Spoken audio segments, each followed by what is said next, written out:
Nous avons vérifié nos identifiants, nos mots de passe, nous avons bien configuré le raccordement de notre base de données avec notre site internet. Nous pouvons donc lancer l'installation. Alors vous voyez, on a un message qui nous dit que l'installation a été réussie. J'ai vérifié que cette installation est faite. Vous pouvez donc tout de suite lancer l'installation, l'assistant d'installation. Voilà. Alors, on va utiliser quelque chose pour l'exemple encore une fois, donc ne soyez pas inquiets, mais nous allons avoir besoin de différentes informations.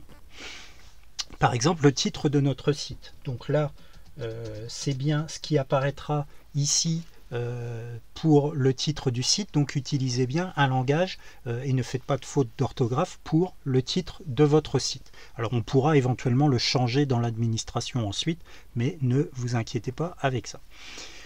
Un identifiant, alors moi je vais utiliser encore une fois le fameux Xavier 1, je ne vais pas m'embêter, et un mot de passe, c'est le mot de passe qui vous servira à vous connecter à votre administration de site internet. Encore une fois, pour l'exemple, je vais utiliser quelque chose de simple, mais pour une utilisation professionnelle et une utilisation réelle de votre site internet, utilisez des mots de passe très sécurisés. Vous voyez qu'on nous en propose un ici. Je vais le changer. Voilà, je vais utiliser moi toujours le même. Et encore une fois, je vous propose de... voilà, d'utiliser votre propre mot de passe et surtout de noter ces identifiants puisqu'ils vont vous servir ensuite. Confirmer l'utilisation du mot de passe faible, c'est vrai que j'utilise quelque chose de très très faible, et une adresse de messagerie à laquelle vous pouvez accéder puisque c'est là que vous pourrez éventuellement récupérer vos mots de passe. Je vais utiliser l'adresse XR Formation. Voilà.